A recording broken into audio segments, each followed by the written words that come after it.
Good evening, everyone. My name is Marshall, and today I will be presenting on QMP 7.2 calibration of inspection and measurement equipment and ISO 7.1.5.2 measurement traceability. So today we're going to talk about what calibration really is, what ISO 9000 wants, 4 different things, who's responsible for calibration, and who should perform calibrations. So first up, what is calibration? So according to QMP 7.2, calibration is a comparison of 2 instruments, measuring devices, or standards, one of which is of known accuracy, traceable to recognizable standards. So what needs to be calibrated? All measurement and test equipment needs to be calibrated. What is measurement and test equipment? Basically, this is all devices used to gauge, measure, test, inspect, or otherwise examine work-related items that get installed to determine proper compliance and specification adherence. So why do we calibrate? Calibration is done to detect, correlate, report, or eliminate by adjustment of any variation in accuracy of the instrument or measuring device of unknown accuracy. So basically, without calibration of equipment, we would not know if our measuring devices are reporting accurate information. This could lead to improperly installed equipment and safety hazards, which could potentially lead to time loss, financial loss, and even death. So when I first realized the significance of calibration when I was working up north as an electrician in Fort McMurray. We had some guys that needed to be working on some equipment in one of our main electrical rooms. The power is supposed to be shut off to the cabinets they were working on. So before work, one of the employees took out his voltmeter and tested the cabinet for power. His voltmeter indicated to him that there was no power, it wasn't live. So he started working on the equipment. Turns out the voltmeter was very old and hadn't been calibrated in years, and the equipment was live. So as he was working on the equipment, at one point, one of his wrenches ended up crossing 2 of the phases in the cabinet, and he ended up basically blowing himself up. Luckily, he survived, but it really drove home the importance of calibration. So I've included a video that was very similar to the one I've just explained to give you an idea of what happened.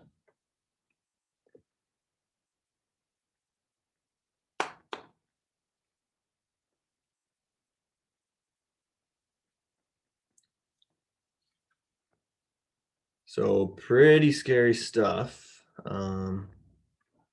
Really helps to drive home the point. So this graph is very straightforward, but basically just shows the difference before and after of a calibrated piece of equipment. You can see the red dotted line is the equipment before calibration, with the blue line being the ideal results. The green line shows the piece of equipment after calibration. You can see before calibration, there's quite a bit of room for error, and after calibration, the green line shows very little room for error. So pretty straightforward, but helps to drive home the point.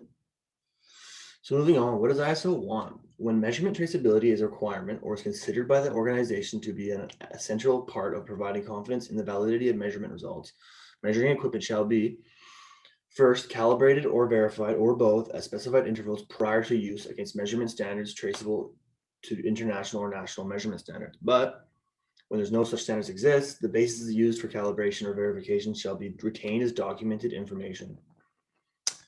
They also want equipment identified in order to determine their status, and they require that all equipment safeguarded from adjustments, damage, or deterioration that would invalidate the calibration status and subsequent measurement results. So when it's found out that previous measurement results have been adversely affected by faulty measuring equipment, it is the responsibility of the organization to determine the validity of the previous measurement results and shall take appropriate action as necessary to rectify the inconclusive results or measurements. So who's responsible for calibration? QA managers are responsible for auditing to control and document the calibration of all measuring and test equipment.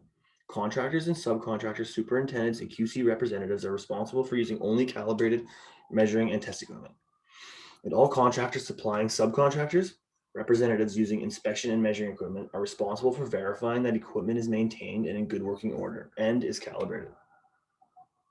So keeping track or record keeping. QA managers shall audit to ensure that inspection, measuring, and test equipment required for use on projects to assist in determination of contract quality requirements is documented, identified, and controlled. And records shall be established and maintained by the equipment user for each device with the frequency and date of calibration recorded. So who should perform calibration? Only qualified personnel or qualified labs are allowed to perform calibration. Now, qualified personnel can just be an employee who's undergone the proper training. You don't actually have to go out and hire somebody external.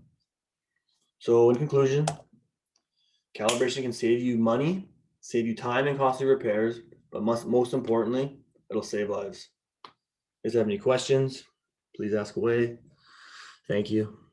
And thanks, Jim, for letting me do this. I apologize for missing class last week.